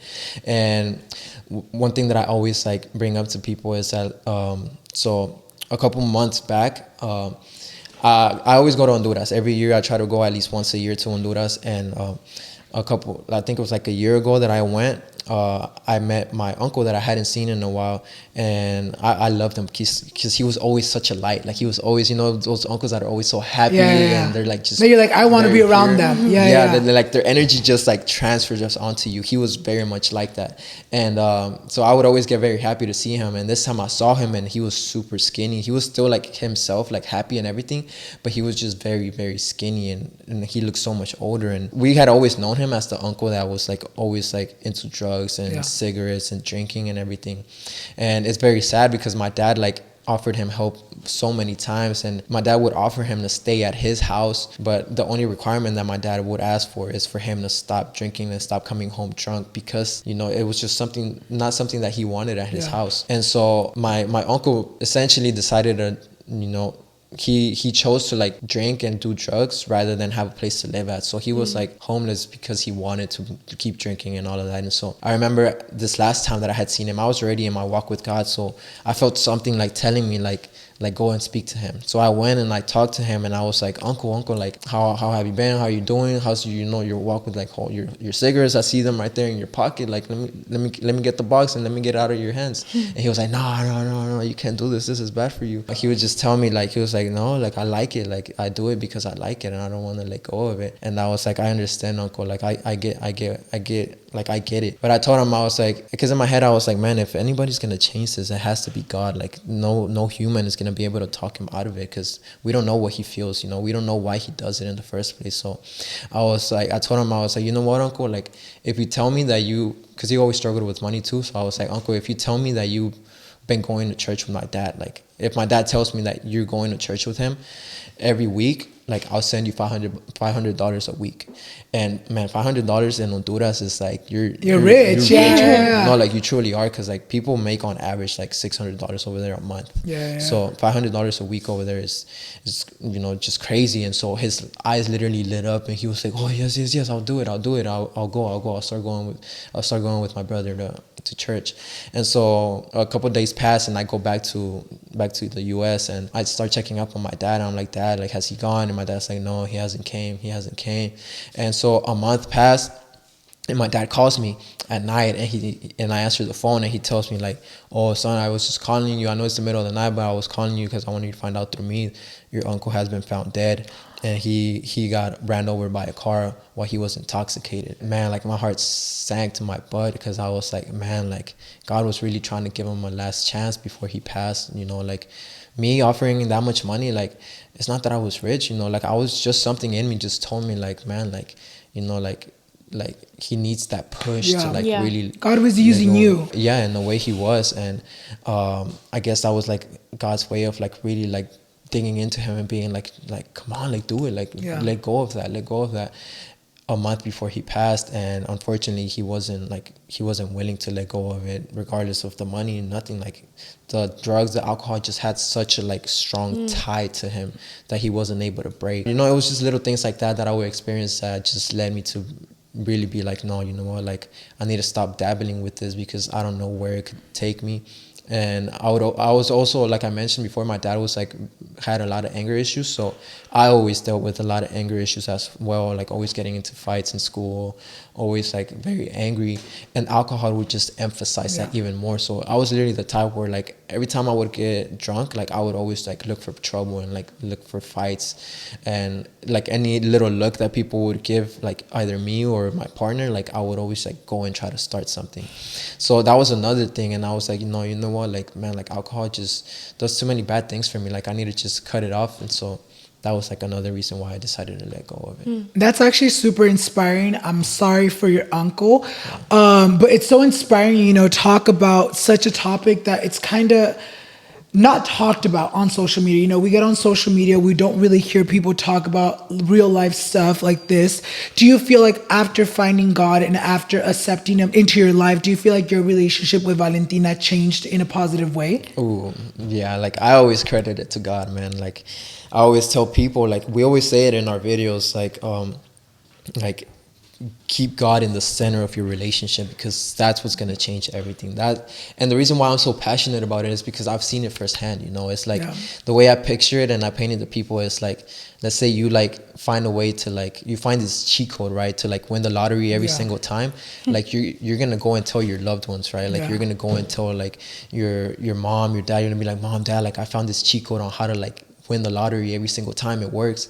You're going to be passionate about it. You're going to tell people that you love. And it's that same way. Like I feel like with God, I found a cheat code to life. Like I found a cheat code to relationships and to everything. Really, it just made everything, you know, like it bettered me as a person. It gave me inner peace that I was always looking for, this inner joy that I was missing. Our relationship just completely shifted 180% the moment that we put God in the center. And yeah, that's like my motivation behind it is not to like judge people and be like, no, you need to let go of this, you need to let go of that. Like my motivation is to like, I know I've seen what it's done for me and like the good that it has done for me, and I want to see that for other people as well. What changes did you see as soon as, you know, he started accepting God into his life? Yeah, like how he was saying, like the whole anger thing was I feel like a big issue in our relationship, because he would get mad, he was really impatient. So if you mix the both, it was just really like, it was just really toxic. You know, I had my toxic traits too, but for him personally, when he started changing, and he literally like did a whole like 180, like it was just like a completely different Jayco. And it's crazy because I would always tell him, I'm like, babe, like it literally feels like I dated two different people. Like it feels like I'm cheating on you with like the old you know. So it was always like this weird like mind effing thing. But man, like I'm so grateful, because the reason, you know, we both changed, because I had my own things too to deal with and like to let go of all the toxic things, but he like just drastically changed and for the better. Like I was so happy when he started being more patient, more kind. His anger would go down a lot. Like he wasn't getting into fights. Like somebody would cut him off in the road and he'd probably like beep or something, but he would just kind of let it go. But before he would want to fight them and like, you know, discuss. And so just seeing that change was really healthy, because we did know that we wanted to get married. And I feel like how he was talking about like just breaking that generational curse, because imagine our kids like seeing his dad get angry. Like, dude, one time in LA, and this was me still like dealing with like anger and everything. Like I was pulling out of like this Airbnb that we were staying at with the guys, and I was backing up because there was no way for me to like turn. So I was backing up, reversing onto like an oncoming street. And so I had seen that there was a car, but he was like far away, you know, like I had time to back up. But this dude, instead of like slowing down, like he like started beeping from afar and like even sped up even more to like not let me go. And so I got mad and like I like got off the car and I went like this, and then I see the car like stop ahead, and I was like, oh shoot, it's going down. So whatever, right, I was for it. So the person like gets down and it's this huge muscular dude. Gets back in the car. Yeah, this huge, like literally like the most LA, like, you know, dude that you could think of, like huge, muscular, wife beater, like tatted up, like scary. And I was in the car with him, mind you. Like I was in the car with Jayco. Yeah, Yeah, and so like he gets off the car like, oh man, he was like, what's up, homie, what's up? And so he comes and I'm just like, oh shoot, like, like I didn't know you was that You're big. like, aquí quedé. And so yeah, so like I'm like posted up, but like at the same time I'm like backing up, like what's up, bro? I'm like, homie wants to go. I'm like, hoping he'd be like, hey, don't fucking cut me off anymore. Yeah, and I feel like the old me would have like not cared and like would have like gone in and like gone for it. But during that time I was like a little bit like more calmadito, but I was still like dealing with stuff. So like it was like that mixed with like how big he was that I was like, nah, like I'm not about to like do all this right now, embarrass myself in front of her. You're like, never mind. So yeah, I just kept backing up, and he saw that I wasn't about it, so he kind of like dropped it, but he like slammed my car. He slammed my car and he dented it actually. So to this day, in the back of my Camaro, like, and I haven't even said this online, but in the back of my Camaro, I have like a small little dent, and it's because of that dude like slapping that. But that day, like changed a lot of things for me too, because it really made me realize like, man, like you don't know who you're dealing with. Yeah, it's scary. Dude, yeah, and especially in Houston, because before that, I also feel like this is another reason why I didn't fight him, was because he looked like the type of guy to have a gun. And before that in Houston, since I had always been into like, you know, I was always like just an angry person and would get into road rage a lot. I had gotten guns pulled on me twice before. The first time I was getting off a freeway and this dude was just tailgating me the whole way, and so I brake checked him and he got mad, and we both ended up like stopping at the same light. We exited the freeway and we stopped at the same light, and I thought it was just gonna be like a verbal thing, right? So I like put my window down and I'm like, what's up? And we start going at it, and then like all I see is like a laser, and I like squinch my eyes and see what it is, and I see that it's a gun. This is my first time ever getting a gun pulled on me, and I immediately just like, it's scary. It's scary. I ducked and I was like, what the heck? And I look back up and he's just there laughing, and he just takes off, and I'm like, damn, like. I've been a big believer of you don't know who you're dealing with, because I mean, my boyfriend, even my best friend, they're really bad like road rage people. I'm the type of I'm a passenger princess, so I'm like, they cut you, I don't care. Literally, and I've had times. There was one moment with my boyfriend, and we actually had my mom in the car, and we were driving. I think we were dropping off my mom at her house, and they cut my boyfriend off, and my boyfriend, you know, started flipping the person off, and the person stopped. But the thing is, they had someone with them. So one of the cars blocked us from the back, and then one of them blocked us from the front. In that moment, I started fucking freaking out. My boyfriend, viendo los huevitos, he started freaking out too, because he's like, fuck, I didn't think it was going to get to that point. They pulled up, got off the car, and hasta que nos iban a matar. Like, they were like, oh, like, fucking beep at me one more time and I'll kill you. Like, crazy. Like, we have these thug-ass guys. Me and my boyfriend.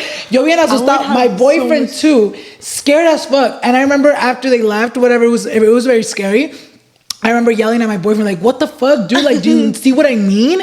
Because you really don't know. Hace unos años también, there was an accident on this freeway, actually, where I guess, like, a mom was beeping at, like, a car, ended up being a malandrino, shot them, and killed the baby instead of the actual person. So it's like, I'm always very big on, like, you know, si te cortan, deja que te corten. You know, you're still gonna get to your place. Exactly. Like, maybe because I don't drive, I'm not really crazy on road rage. You know, I never fucking like to drive, but it's crazy. And I'm glad you found Jesus, and I'm glad, you know, your guys' relationship has blossomed even more because of it. And you guys are truly an inspiration. So yo quiero hablar, ya antes de ya terminar esto, last May we saw you on NBC's Dancing with Myself con celebridades like Nick Jonas, Liza Koshy, y hasta Shakira. How was that experience for you?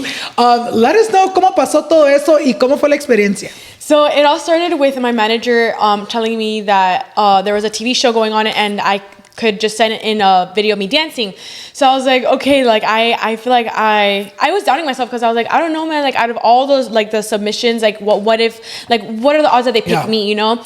And especially like little because, old me, like we always downplay ourselves. Exactly, man. So there were specific dance videos that I had to recreate. So I did a Shakira one, because growing up, I have videos of me dancing to Shakira, and those videos were shown on the actual episode. I'm literally dancing to Shakira. Like, I've always been a Shakira fan. Like, we're both Colombian.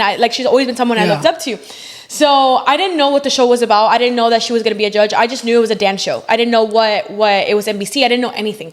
I was just like, me dancing on TV, I don't care what it is, I'm going to do it. send in the submission, and I get a call back, and they're like, oh, this is a call back, you know, like we really loved your video.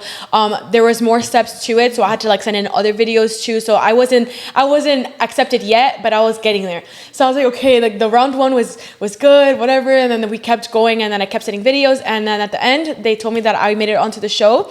And then finally I get the call in LA, and then that's what she told me. She was like, you made it onto the show, and by the way, it's gonna be on NBC with Shakira. And I'm like, you're literally kidding me. Like, you're kidding me right now. I went to Jayco so happy, and I'm like, Shakira's gonna be a judge. Like, there's no way this is happening right now.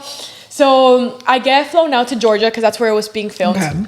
And I get flown out, I get there, and there was like a lot of people. I didn't really recognize a lot of people from my episode, but there was a lot of other influencers, like dancer influencers in other episodes that I recognized, so it was really cool. And yeah, the day of filming was so stressful because I mean, I'd never been on TV before. Yeah. Like, I had, you know, Sábado Gigante? Yeah. So I was on that when I was little. But I was little. Yeah, I got to be. That's huh? dope. That's so you were really like living out your dream desde chiquita, coming out in music videos, Sábado Gigante. Yeah. That's crazy. But I feel like this time it was more nerve-wracking because I'm older now. Like, I know what's going to happen. Like, what if I mess up? What if this? But when you're little, you're kind of like, I'm going to just dance. Hey, yeah, whatever. exactly. Like, no te da mucha pena. Or you don't get too many nerves. Yeah. And the fact that it was going to be on NBC, and the fact that Nick Jonas, Liza Koshy, and Shakira were going to see me dance, like, in front of my eyes, like, oh my gosh. So the day of what came to film, and then at the end of the episode, there's a winner. And so I was literally like, I would be lucky if I get like first place or even like fourth, like, you know, make it to top 4. The show wasn't all about like people who knew how to dance. It was just people who knew how to dance, who loved dance, never had dance in their life, but just loved to dance. You know, it was just everybody that just loved to dance. So I was just scared because I was like, even though I'm a dancer, I'm a professional dancer, it doesn't mean that I have an advantage. Like, it can really be anybody. So the rounds kept going, and for each round there was a dance that we had to learn and do. So the round kept going, and I kept getting saved, and I was like, okay, I'm on to the next round. The next round would come, and I was getting saved, and then whatever, kept going, and then I made it to top 2. And then that was when I had to do like the solo by myself, and then the other guy had to do him the solo by himself. And dude, it was so surreal. Like, I didn't win. It was the guy, but it was just such a surreal experience. Like, after the show stopped, everybody was just like, you're amazing, like you're so good, blah blah blah. And then the show gets aired, and I saw that Shakira posted me on her Instagram and TikTok, or just TikTok. I forgot. I literally, because in the show, I was like, oh yeah, I'm Colombian, because they already know kind of our background. So they're like, oh, and Valentina, by the way, like I saw that you're Colombian. I'm like, yeah, I'm Colombian. And then Shakira was like, she said something to me about like us being Colombian. So we had like a little moment. I was like, oh my gosh. And then she posted that clip on her TikTok and her Instagram. And the way I just freaked out, I'm like, there's no way, like, this is like the person I looked up to my whole life. And the fact that she knows my name, like, and I'm on her page and everything, like, I had all these like Shakira fans follow me after. It was so funny and like so cool. Like, I felt like, wow, like I really made a dream of mine come true. So that was crazy. I feel like that was like the peak. Like, that was like, there's no way. Like, I really realized like, wow, like I'm living in a dream. Like, I'm really doing what I love for a living. Like, wow, like I was just so grateful. I'm literally so happy. I forgot I did that. No ganaste la competencia, pero te ganaste una buena experiencia. You know, like the fact that you got to see Shakira, she posted you, ha de haber sido una cosa muy bonita. You know, obviamente we see not just you being a dancer, but I know Jayco's a dancer too. You guys feel like, well, I mean, de lo que miro, you know how to dance better than me, you know.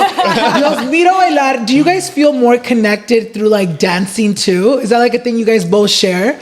Oh yeah, 100%. Like I mentioned when we first met. Like, I feel like what initially got us to connect was dance. Like, you know, like just us eyeing each other was one thing, but I feel like if we would have gone to the dance floor and the dancing would have been awkward, then it would have kind of been like, girl, see you later, girl. Like, I wouldn't have been thinking about you after. Exactly. But since we clicked so much through the dancing, that whole day really, because like I mentioned that later that night we went to the club again and we were dancing. And then when she flew to Houston, we took a bachata class, and that was awesome too. I feel like it was just like dance really was the initial thing that really got us to like connect with each other and just really like bond and click over something. And especially, I feel like especially with her being a dancer, like I'm sure she always wanted to like have somebody that at least knew how to dance a little bit. Yeah, I was so grateful when I married him. Like, I'm so happy that you know how to dance, because that was always something in my heart. I was always like, please God, let me marry somebody that knows a little bit how to dance. But he's not a professional dancer. Like, he only knows how to dance from genes. Like, his like just. No, I'm gonna tell you guys, like, whenever y'all get invited to be a chambelán or a dama de honor at what is it called? Quinceañeras, take it, right? Like, it's your best dance classes, literally. No, for real, because that's where I like even learned how to like do anything, was like through that. Like when like growing up, I was like part of like a lot of quinceañeras, and I feel like that's what like really got me like to loosen up and really like enjoy dancing more. And I'm glad, you guys are able to connect to that. So ya para terminar el episodio, amigas, yo sé que a ustedes allá en casita les ha estado gustando mucho. Les quiero preguntar una pregunta que yo he mirado mucho. I follow you guys on social media. We see, a lot. I feel like social media is a place where people tend to create fake narratives about things they know nothing about. And as we've seen you guys grow on social media, and now that you've talked about, your self-growth, how you wanted to grow for yourself, finding Jesus y todo eso, I've seen a lot of times Valentina get a lot of the hate about, oh, Jayco's changing because Valentina lo tiene atrapado, lo tiene así, lo tiene esto otro. How do you guys feel when you guys see all these fake narratives or all these fake, rumors going around about your guys' relationship? I feel like it was very hard for me at first, because before being on social media, like not that everybody loved me, like I never had a problem with anybody. I never fought with anybody. Like, I was always very much like liked by a lot of people. Obviously I have like little like interactions like with people that like kind of like didn't like me, or I didn't like them or whatever, but we would always fix it. Like, I just loved people and people loved me. And so going on social media and people hating on me, it was very like, what? Like, I thought everybody was gonna love me. Like, what are you talking about? So especially when it came to him though, like I feel like when it comes to like your partner and like something that like is so personal to him, that's when it just really got to me, because like people would, like you were saying, would blame me for his change as if it was a bad change, you know, like on social media everything is very normalized, like drinking and stuff. So when you do kind of the opposite, it's kind of like, wait, like your girlfriend is controlling you, like this person, so it was hard, man. There was times where I would just cry to him and be like, man, like people really think I'm a horrible person, like they think it's me that I'm like controlling you, and it was like not at all. So it was very hard, and he would always just reassure me like, baby, like it's easier for him to say it because he wasn't the one going through. Because he would just be like, if I know who you are, if your family knows who you are, if your friends know who you are, that's enough. But for me, like social media is my job. Like my like online presence was like a lot for me, because I'm like, man, like people online hate me, and like I just didn't like being hated by anybody. So that was really hard, especially coming from the type of content he was creating when he first started. Like the party and everything, and then like you said, everyone saw the change, and then at the same time you were in his life. They were all blaming you. How did you feel as her partner seeing all that go down? Oh, man, it was painful. It was painful because I feel like there's this whole idea of like, let's say like your mom is in pain. Like you would much rather be the one like going through feeling the pain than your mom. It's the same way with her. Like I love her that much that seeing her be the one in pain was almost like, man, like why can't it be me getting the hate? Like why does it have to be her? So it was very difficult in that aspect because I didn't know like how to help her. Like I could only tell her so much and then give her that advice that worked for me. But at the end of the day, like she was the one that had to apply it and really like cope with like those feelings. And also like I feel like being an influencer is kind of like a you live and you learn type of thing. Like eventually you learn the things that like you're not supposed to do, which one of those is like really like allow those comments to affect you. And and like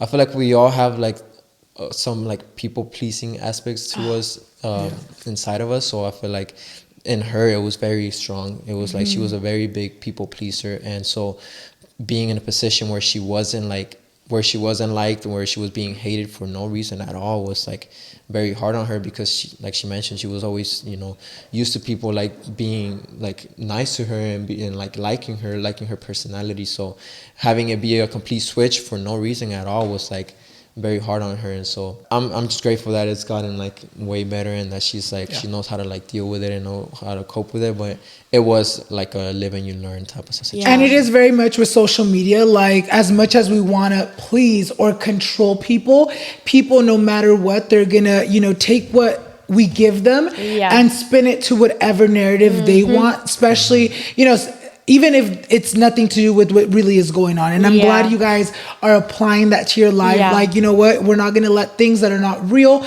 that are not what we believe in, affect us, you know? So ya para terminar el episodio, ¿en dónde se miran en 5 años ustedes? Yo quiero saber eso. 5 years. Oh, wow. I love that question. 5 years, you'll be 30 and I'll be 29. Yeah. So definitely with a baby. At least one. Yeah. Hopefully, maybe 2. Because I low-key want to be like a young mom and like, you know, but definitely with one baby. Yeah, I wouldn't be surprised if it was 2. Yeah, I definitely see us already with kids. Hopefully, if God allows it, with a home of our own already. Yeah. I feel like that's, you know, like a goal that all of us Hispanics have is, you know, to have your own house. And so a home, kids, and hopefully still doing social media. Yeah. Like, I feel like social media is like a big passion that we both share. And I always say it, man. Like, I always tell my followers, I'm like, man, like, I'm gonna be 80 years old, like creating videos, doing challenges, doing challenges. Like, I always joke around because I do a lot of like guess the Mexican type of videos or guess the sibling, guess whatever. So I'll be telling my followers, I'm like, I'm gonna be 80 years old doing like guess the fake grandpa or something like that. That's funny. No, but because it truly is like a passion of mine. Yeah. Like, I do this because I love it, and I love having an idea and then like taking the steps into like making it come to life. I feel like, man, this is such an amazing thing to do, and I genuinely enjoy it. So hopefully we're still like doing social media. Y yo sé que con Dios y con todo el esfuerzo que ustedes le van a poner in every aspect of your life, yo sé que todo eso se va a cumplir. And I just want to take this time to really thank you guys for coming on the show and really opening up about real topics and about things that you guys have gone through. Yo sé que ya en casita todo lo disfrutaron, you guys. If you guys want to go ahead and follow Valentina and Jayco, I'm going to go ahead and leave all their social medias down below as well as down the screen right here para que ustedes los sigan. Y también no se les olvide seguirme a mí para que no se pierdan any future episodes. And once again, thank you guys so much for being here. Thank you for having us. This was so fun. And thank you guys so much for watching, and we'll see you guys in the next one. Bye, guys. Dude, that was so good.